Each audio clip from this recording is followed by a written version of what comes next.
दोस्तों, फरारी और लंबोर्गिनी के बारे में कौन नहीं जानता। इन कार्स को लेने की इच्छा हर किसी की होती है, लेकिन ये कार्स इतनी महंगी होती हैं कि इन्हें कम लोग अफोर्ड कर पाते हैं। और इन कार्स की ऐसी बहुत सारी दिलचस्प बातें हैं जो शायद आप नहीं जानते होंगे।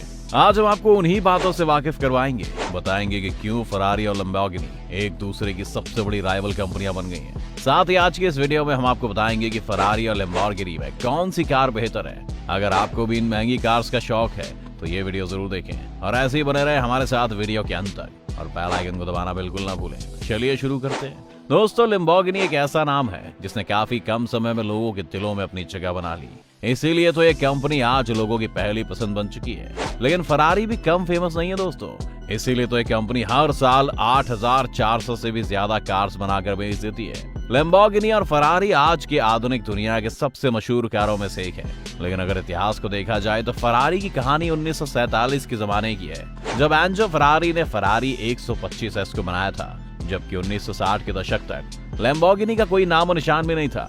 दोस्तों, कहानी उस समय की है जब फेरोसियस लंबोर्गिनी एक नाराज फरारी का ग्राहक था और वो फरारी 125S से खुश नहीं था। और एक दिन की बात है जब फेरोसिया लंबोर्गिनी ने फरारी के मालिक को जाकर सुझाव दिया कि वो कैसे अपनी कारों में सुधार कर सकते हैं।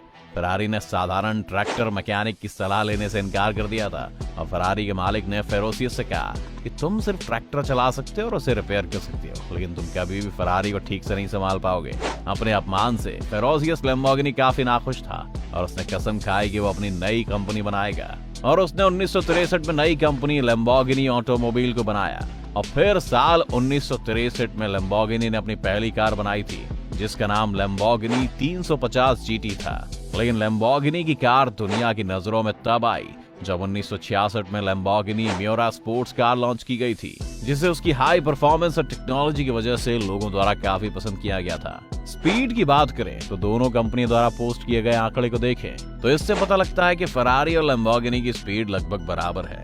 जैसे कि फरारी कार की मैक्सिमम स्पीड 320 से 350 किलोमीटर प्रति घंटे के बीच है, जबकि लंबोर्गिनी कार की टॉप स्पीड 355 से 360 किलोमीटर प्रति घंटे के बीच है।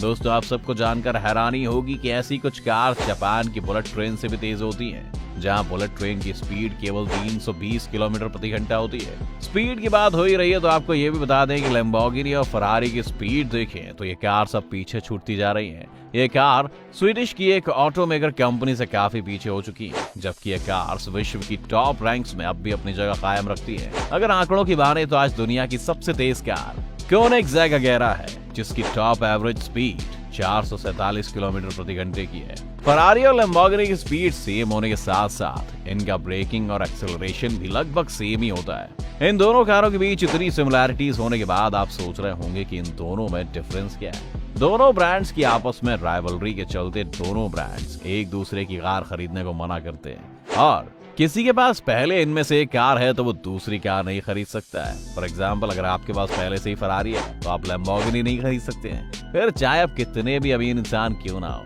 आगे चलते हैं और आपको बताते हैं मॉडिफिकेशन नॉट अलाउड के बारे में। जी हाँ, अगर आपने फरारी खरीदी है तो आप कोई मॉडिफिकेशन बाहर से नहीं करवा सकते हैं, नहीं तो आपको फरारी खरीदने से बैन कर दिया जाएगा। अब फरारी के कलर की बात करें तो फरारी का जो सबसे पॉपुलर ट्रेडमार्क कलर है वो रेड है, और वो उसे 90s के फॉर्मूला 1 के रूल्स की वजह से मिला था। और वहीं अगर हम इसके कंपैटिटर लंबोर्गिनी की बात करें तो लैम्बो में इंजन के अलावा आप सब कुछ बदल सकते हो, चाहे वो कलर हो, बॉडी हो या फिर फ्रेमवर्क ही क्यों ना हो। आप पर कोई रेस्ट्रिक्शन नहीं होता है। लैम्बो की तरफ से आपको कोई रोक टोक नहीं है। अब बात करते हैं बेचने की, तो बिना पूछे बेचना अलाउड नहीं है। फरारी खरीदने और उसे यूज करने में जितने रूल्स है ना, उतने उसे बेचने में भी है। आप फरारी को लेकर 1 साल के अंदर नहीं बेच सकते हैं। कॉन्ट्रैक्ट के हिसाब से फरारी को रीसेल में खरीदने का पहला हक उसके डीलर को जाता है। अगर डीलर उस गाड़ी को नहीं लेता तभी आप उसे किसी और को बेच सकते हैं, लेकिन ये डीलर के अप्रूवल के बाद ही हो सकता है, नहीं तो अलाउड नहीं है। इस रूल को जानने के बाद लंबोर्गिनी की बात करते हैं तो लैम्बो ने इस पर भी कोई रेस्ट्रिक्शंस नहीं डाले हैं। खरीदने के बाद कार आपकी है, आपकी मर्जी, आप चाहे जिसे बेच सकते हैं, अपने किसी दोस्त के घर वालों को, या आप ऑनलाइन भी सेल कर सकते हैं। कोई भी आपको रोक नहीं सकता है। लेकिन अगर कोई फरारी ओनर इन सारे रूल्स को फॉलो नहीं करता है तो फरारी उस पर लीगल एक्शन भी ले सकती है, जो उसने कई बार ऐसा किया भी है। इन सभी बातों पर आप ध्यान दें तो आप देखेंगे कि फरारी से ज्यादा फ्रीडम लंबोर्गिनी देती है। अब बात करते हैं कि इन दोनों की आउटसाइड स्टोरी क्या है और इनकी एक्सक्लूसिविटी कहाँ है। अगर एक्सक्लूसिविटी की बात करें तो दोनों में से लैम्बोर्गिनी टॉप करती है। लैम्बोर्गिनी ने आज तक सिर्फ 17 कार्स के मॉडल बनाए हैं। अब फरारी की बात करें तो फरारी ने लैम्बोर्गिनी से लगभग तिगुने यानी 53 कार के मॉडल्स, 67 रेस कार्स के मॉडल्स बनाए हैं। दोस्तों होता ये है कि जो जितनी ज्यादा सप्लाई करता है, एक्सक्लूसिविटी उतनी कम हो जाती है। साथ ही आपको बता दें कि मार्केट में किस कार की डिमांड ज्यादा है और किसकी कम। दोस्तों आप सभी को लग रहा होगा कि लैम्बोर्गिनी की डिमांड ज्यादा होगी, तो ऐसा नहीं है। मार्केट में फरारी की डिमांड ज्यादा है, क्योंकि रिकॉर्ड्स के हिसाब से भी 2014 में भी फरारी ने 10,000 कार्स की सेल हासिल की थी। और अगर यही लैम्बोर्गिनी के रिकॉर्ड्स को देखा जाए तो उनका 10,000 कार्स की सेल का मार्क शायद 2025 तक भी पूरा नहीं होगा, क्योंकि यहाँ बात जब रीसेल वैल्यू की आती है तो फरारी की रीसेल वैल्यू लैम्बोर्गिनी से कहीं ज्यादा है, जबकि दोनों ही कार्स काफी प्रीमियम क्वालिटी की बनाई जाती है। दोस्तों साथ ही आपको ये भी बता दें कि लैम्बोर्गिनी के सबसे सस्ते मॉडल का नाम है लैम्बोर्गिनी हुराकन, जिसका प्राइस है $20,08,000 यानी कि 1,54,00,000 रुपए। और बात करें फरारी की तो फरारी का सबसे सस्ता मॉडल है फरारी पोर्टोफिनो, जिसका प्राइस है $4,72,000 यानी कि 3,50,00,000 रुपए। लैम्बोर्गिनी कंपनी में 1800 के करीब एम्प्लॉइज काम करते हैं।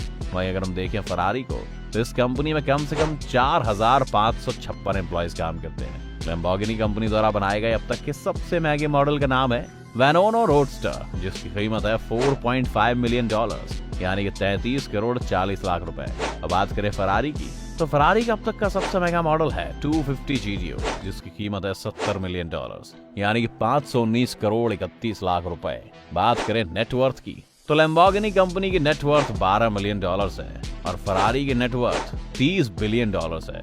लैम्बोर्गिनी कंपनी हर साल कम से कम 5,750 कार्स बनाती है और वहीं फरारी हर साल कम से कम 8,400 कार्स बनाती है। तो दोस्तों फरारी और लैम्बोर्गिनी के बारे में दी गई जानकारी के बाद आपको कौन सी कार बेहतर लगती है, हमें कमेंट करके जरूर बताएं। साथ ही अगर वीडियो पसंद आए तो वीडियो को लाइक एंड शेयर जरूर करें और चैनल को सब्सक्राइब करना भी ना भूलें। धन्यवाद।